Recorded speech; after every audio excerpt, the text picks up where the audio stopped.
Hello दोस्तों, मैं राहुल और स्वागत है आप लोगों का आपके अपने यूट्यूब चैनल आर के सेंटर पे। दोस्तों, इसके पिछले वीडियो में आप लोग को बताया गया था वीवीयू जनरल इलेक्टिव पेपर के बारे में, जिसमें सोशियोलॉजी का आपको इंपॉर्टेंट क्वेश्चन बताया गया था। ठीक है, लेकिन उसका जो है एक का आंसर करवाया गया था वैश्वीकरण के बारे में। ठीक है, इसका जो है आपका पहला क्वेश्चन जो था आपका एम एन श्रीनिवास के धर्म और समाज एवं जाति दृष्टिकोण का विवेचना कर, ये क्वेश्चन था।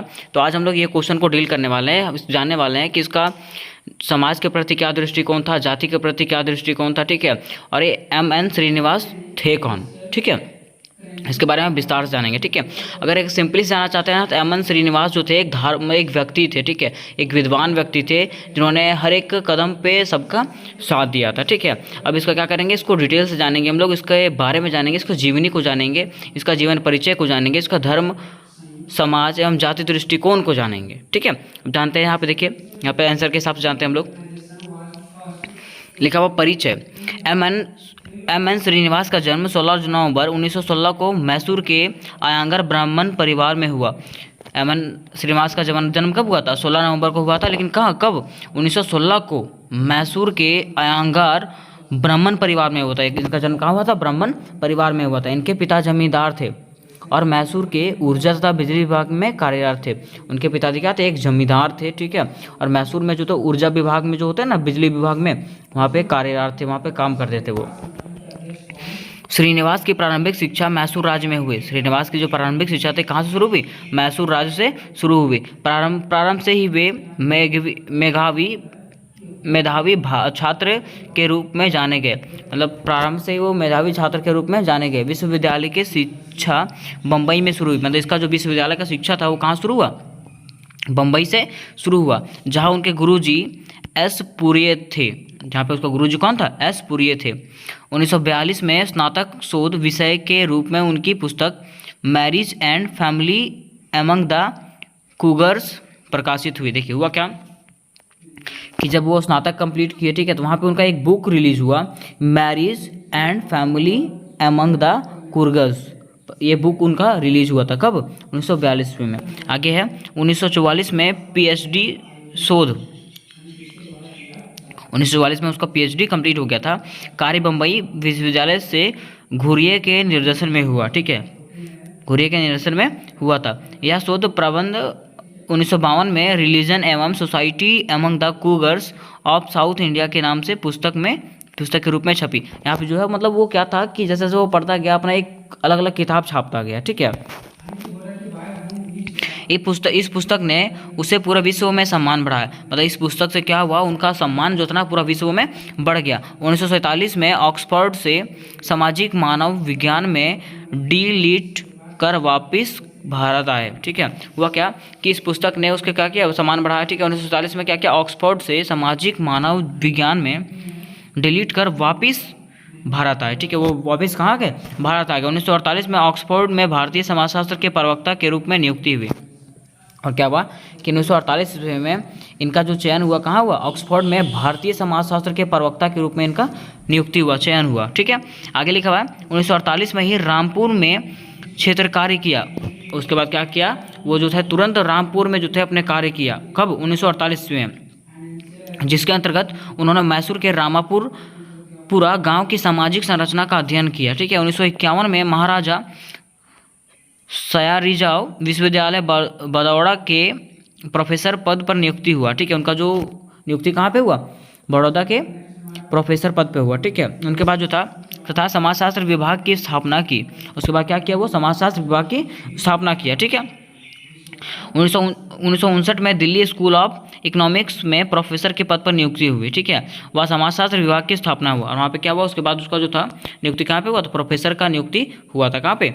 दिल्ली स्कूल में। ठीक है, देखिए इसके आगे बताया जाता है ना कि 30 नवंबर 1999 ईस्वी में क्या हुआ था, यानी 83 वर्ष के उम्र में आयु में उनकी मृत्यु हो गया था। मतलब उनका मृत्यु कब हुआ था? 30 नवंबर 1999 ईस्वी को हुआ था, 83 वर्ष का उम्र में। ठीक है, उनकी रुचि जीवन पर्यंत भारतीय गांव और ग्रामीण समाज से बनी रही। उनका जो जीवन था ना, जीवन का रुचि जो था वो गांव के ज़िंदगी से जुड़ा रहा। ठीक है, उनके द्वारा किए गए अध्ययनों और लेखों के आधार पर उनके धार्मिक, सामाजिक और जातिगत दृष्टिकोण का निम्नलिखित रूप से किया जा सकता है। मतलब उनका जो दृष्टिकोण था धार्मिक के प्रति, सामाजिक के प्रति, जातिगत के प्रति, वो निम्नलिखित है। ठीक है, अब उसको हम लोग जानेंगे उसका क्या क्या दृष्टिकोण था। ठीक है, अब देखिए इसमें से पहला आपका आता है श्रीनिवास के धर्म के प्रति विचार। मतलब श्रीनिवास का जो था धर्म के प्रति क्या विचार था। ठीक है, अब देखिए इसको हम लोग जानते हैं विस्तार से। बताया गया है कि श्रीनिवास धर्म के माध्यम से समाज को एकीकृत करने और विभाजन को दूर करने की बात करते थे। मतलब श्रीनिवास क्या करते थे, धर्म के माध्यम से समाज को एकत्रित करना चाहते थे और उनके बीच में जो दूरियां हैं उनको क्या करना चाहते थे, हटाना चाहते थे। उनकी धार्मिक दृष्टि के अनुसार सभी धर्म एक समान रूप से महत्वपूर्ण है और बताते थे कि उनके अनुसार जो ना सारा धर्म क्या है, एक समान है और वे सभी धर्म को मानवता के लिए एक ही दिशा में दिखाते थे और वो सारे धर्म को जो था सारे प्रत्येक व्यक्ति को ना एक ही जैसा दिखाते थे, एक ही दिशा निर्देश देते थे। उनका मानना था कि सभी धर्मों के मूल उद्देश्य अच्छे और न्यायपूर्ण जीवन के मार्ग को सुझाना है, यानी कि सभी धर्म में व्यक्तियों को सही मार्ग और चलने की बात कहना है। कोई भी धर्म व्यक्ति को गलत रास्ते पर चलना नहीं कहता है। उन्होंने सामाजिक सुधार के लिए धार्मिक भेदभाव को समाप्त करने और वापसी मिलजुल कर रहने की बात करते हैं। इनका मानना है कि इस पृथ्वी पर मानवता से बढ़कर कोई भी धर्म नहीं है। देखिए वो सीधा कहते थे कि कोई भी व्यक्ति, धरती पर जितना भी व्यक्ति हैं, कोई भी व्यक्ति एक दूसरे से अलग नहीं है। ठीक है, मान लीजिए कि हम लोग धरती पर चलते हैं तो कोई मनुष्य वो भी तो धरती पर चलता है, तो वो अलग कैसे हुआ। ठीक है, तो वो सीधा कहते थे कोई भी धर्म, कोई व्यक्ति जो है धर्म के आधार पर कोई अलग नहीं हुआ, सब लोग क्या है, एक समान है। आगे देखिए पॉइंट नंबर 2 में बनाना है श्रीनिवास के सामाजिक विचार। श्रीनिवास का जो था सामाजिक विचार क्या था, तो श्रीनिवास के सामाजिक विज्ञान के क्षेत्र में एक प्रमुख विद्वान थे। श्रीनिवास जो थे सामाजिक विज्ञान के क्षेत्र में क्या थे, एक प्रमुख विद्वान थे और उन्होंने समाज के विभिन्न मुद्दों की चर्चा की। उन्होंने समाज के विभिन्न मुद्दों का क्या किया, चर्चा किया। उनके अनुसार से समाज का विकास और सुधार होना समाज के ही व्यक्तियों के गुण और योग्यताओं के विकास पर निर्भर करना था। देखिए उनके अनुसार जो था समाज में विकास कैसे ला सकता है, अगर आप समाज के व्यक्ति हैं। ठीक है, अगर आप विकास करेंगे, अगर आप पढ़े लिखेंगे, शिक्षित होंगे, तभी तो आपका देश का विकास होगा, आपके राज्य का विकास होगा, आपके शहर का विकास होगा। उन्होंने सामाजिक विकास के लिए शिक्षा, सामाजिक न्याय, महिला सशक्तिकरण और व्यक्तिगत स्वतंत्रता को महत्वपूर्ण माना है। उन्होंने क्या किया कि वो सीधा बताता है कि हमारे सोसाइटी का अगर विकास करना है तो हमारे वहाँ के जो लोग हैं उनको शिक्षित होना पड़ेगा। ठीक है, श्रीनिवास के दृष्टि में सामाजिक परिवर्तन आवश्यक है ताकि समाज में धर्म, समाज के जाति के आधार पर असमानता दूर हो सके। मतलब वहाँ बताया गया था, श्रीनिवास बताते हैं कि उनके दृष्टि में सामाजिक परिवर्तन आवश्यक है, क्योंकि जब तक सामाजिक परिवर्तन नहीं होगा, ठीक है, तब तक वहाँ के लोग मतलब एक दूसरे से अलग नहीं होंगे। जैसे मान लीजिए धर्म के आधार पर जो अलग बांट दिया जाता है लोगों को, वो बटेंगे नहीं। वे सामाजिक सुधारों के लिए शिक्षा, जागरूकता, संगठन को महत्व देते थे। वे समाज के सुधार के लिए सबसे ज़्यादा जागरूक किसके लिए करते थे, महत्व किसको देते थे, शिक्षा को और संगठन को, ताकि इसके मदद से लोग क्या हो, एकजुट हो। अब देखिए तीसरा पॉइंट बनाएंगे एम एन श्रीनिवास के जाति दृष्टिकोण। मतलब एम एन श्रीनिवास का जो था जाति के प्रति क्या दृष्टिकोण था। ठीक है, श्रीनिवास ने जाति व्यवस्था पर गहरा प्रभाव डाला है। श्रीनिवास ने क्या किया, जाति व्यवस्था पर गहरा प्रभाव डाला। उन्होंने जाति व्यवस्था के प्रति छुआछूत एवं जातिगत भेदभाव के खिलाफ विरोध किया। उन्होंने क्या किया, छुआछूत जो होता था, पहले ये सिस्टम होता था कि छुआछूत मतलब जैसे जो नीचे कास्ट के लोग होते थे वो ऊंचे कास्ट वाले लोगों को ना छू सकते थे, ना उनके साथ खाना वाना खा सकते थे, वैसे था यहाँ पे। तो वही बताया गया कि उन्होंने जाति व्यवस्था के प्रति छुआछूत एवं जातिगत भेदभाव के खिलाफ विरोध किया। उन्होंने क्या किया, इसके खिलाफ विरोध किया। उन्होंने जाति व्यवस्था को समाज के विभाजन के रूप में देखा। उन्होंने बताया कि जाति व्यवस्था जो है समाज का विभाजन कर देगा और उसका समाप्ति करने पर उनके आवश्यकता पर बल दिया। उन्होंने जाति के आधार पर अधिकार, व्यक्तिगत स्वतंत्रता और समानता के मामले में सुधार की आवश्यकता पर भी चर्चा की। उन्होंने सीधा बोला कि अगर हमारे समाज में एकजुटता अगर पैदा करना है तो वो क्या होगा, सब लोग को एक समान होना पड़ेगा। ठीक है, वो धर्म के आधार पर किसी को बांटना नहीं पड़ेगा। ठीक है, अब यहाँ पे पॉइंट नंबर 4 आपका समाज में सामाजिक उत्पीड़न का होना। समाज में सामाजिक उत्पीड़न मतलब समाज में जो लोग रहते हैं, ठीक है, मान लीजिए कोई नीचे कास्ट का लोग है, ठीक है, तो क्या किया जाता था, उसको शादी वगैरह में बुलाया ही नहीं जाता था कि नहीं तुमको यहाँ पे आना ही नहीं है। उसके साथ लोग बैठ के नहीं खाते थे, कहीं अगर वो चला जाता था तो हाथ धो लेते थे, ठीक है, ऐसा करके होता था। मतलब पहले बहुत सा दिक्कत होता था पहले के लोगों को। तो वही लिखा हुआ है, एम एन श्रीनिवास ने सामाजिक उत्पीड़न को महत्वपूर्ण मुद्दा माना।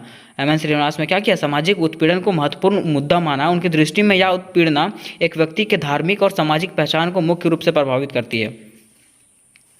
वो बताते हैं कि यह उत्पीड़ना जो है एक व्यक्ति के धार्मिक और सामाजिक पहचान को क्या करते हैं, मुख्य रूप से प्रभावित करती है। यह उत्पीड़ना जाति, धर्म, वर्ण, लिंग, आकार आदि के आधार पर होती है। यह जो उत्पीड़न है ना, यह जो लोगों को उकसाया जाता है इसके प्रति, वो किसके आधार पे, जाति के आधार पे, धर्म के आधार पे, वर्ण के आधार पे, लिंग के आधार पे उनको क्या किया जाता था, उनके साथ भेदभाव किया जाता था, ठीक है, कि तुम ये धर्म का है तुम मेरे साथ नहीं बैठ सकता, तुम वो जाति का है तुम मेरे साथ नहीं बैठ सकता, ऐसा करके उन लोगों को, मतलब उन लोगों से भेदभाव किया जाता था। अब हम लोग पढ़ेंगे पॉइंट नंबर 5 पे बनाएंगे हम लोग, समाज में समानता की मांग होना चाहिए। समाज में जो था समानता की मांग होना चाहिए था, ठीक है। देखिए बताते हैं, श्रीनिवास का मानना है कि समाज में सभी धर्म, सभी सामाजिक वर्गों और जातियों के बीच समानता की मांग होना चाहिए। श्रीनिवास का मानना था कि समाज में सभी धर्म और सभी वर्ग के लोगों को, सभी जातियों के लोगों को मतलब एक समान रहना चाहिए था, ठीक है। वो वहाँ पे जितने भी लोग हैं किसी को किसी के साथ भेदभाव नहीं करना चाहिए था। उनकी दृष्टि में व्यक्ति का धार्मिक और सामाजिक पहचान किसी भी व्यक्तिगत, सामाजिक या राष्ट्रीय वर्ग की समानता को प्रभावित नहीं कर सकती है। वो बताते थे कि कोई भी व्यक्ति जो है, कोई भी व्यक्ति को उसका धर्म अलग नहीं कर सकता है, ठीक है, उसका धर्म से उसका पहचान नहीं होना चाहिए। यानी कि उनका कहना है कि समाज में केवल जाति धर्म के आधार पर किसी भी व्यक्ति का समानता के अधिकार को ना छीना जाना चाहिए। मतलब वो सीधा कहते थे कि किसी को जाति के आधार पर आप जज नहीं कर सकते कि ये तुम ये जाति का है तो तुम यहाँ पे नहीं बैठ सकता, मतलब उसके साथ आप भेदभाव नहीं कर सकते हैं जाति के आधार पे, बल्कि समानता के अधिकार स्वतंत्र होना चाहिए, किसी भी धर्म से जुड़ा होना नहीं चाहिए। देखिए बताया गया कि समानता का अधिकार जो है स्वतंत्र होना चाहिए, कि सब लोग एक समान है, ठीक है, ये किसी धर्म से जुड़ा हुआ नहीं रहना चाहिए कि तुम ये धर्म को है तभी तुमको ये समानता मिलेगा, नहीं तो मिलेगा नहीं, ऐसा होना चाहिए क्या, ऐसा नहीं होना चाहिए, बिल्कुल भी नहीं होना चाहिए, ठीक है। अब देखिए आगे हम लोग पॉइंट नंबर 4 बनाएंगे, जातिवाद के खिलाफ विरोध करना। वो क्या किए थे, जातिवाद के खिलाफ जो ना विरोध किए थे। श्रीनिवास जातिवाद के पक्ष में खड़े हुए थे। श्रीनिवास जो थे जातिवाद के पक्ष में थे। वो सीधा बोलते थे कि जातिवाद होना ही नहीं चाहिए, ठीक है। उनकी दृष्टि में जातिवाद के कारण ही समाज के विभाजन को बढ़ावा देता है। मतलब उनका दृष्टि में वो बताते थे कि जातिवाद ही की ऐसा कारण है जो समाज को विभाजन कर रहा है, समाज को बांट रहा है और सामाजिक न्याय को प्रभावित करता है। इसलिए वह जातिवाद के खिलाफ विरोध करते हैं तथा वे जातिवाद के स्थान पर सामाजिक सहभागिता और भाईचारे की आवश्यकता को स्थापित करने की सलाह देते हैं। वे सीधा बोलते हैं कि आप जो जातिवाद के कारण दूसरों को अलग कर रहे हैं, वो क्या कि इससे अच्छा भाईचारा बना लीजिए आप, ठीक है, और एक साथ रहिए, ठीक है। ये आपको अपने अंदर की शक्ति को बढ़ाएगा, ठीक है। अगर आप एक साथ हैं तो कोई भी काम को मजबूती से कर सकते हैं, ऐसे बताया जाता था श्रीनिवास जी के द्वारा। अब देखिए ये आपका लास्ट आता है, ठीक है। लास्ट में हम लोग निष्कर्ष जान लेंगे कि उनका कहना क्या था, आखिर वो लास्ट में कहना क्या चाहते थे, ठीक है।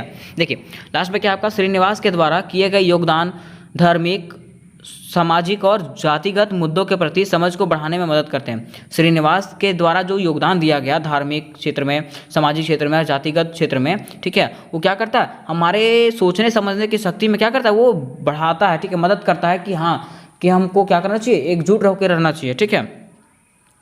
उनके विचारों का महत्वपूर्ण योगदान समाज के सुधार और एकीकरण के क्षेत्र में है।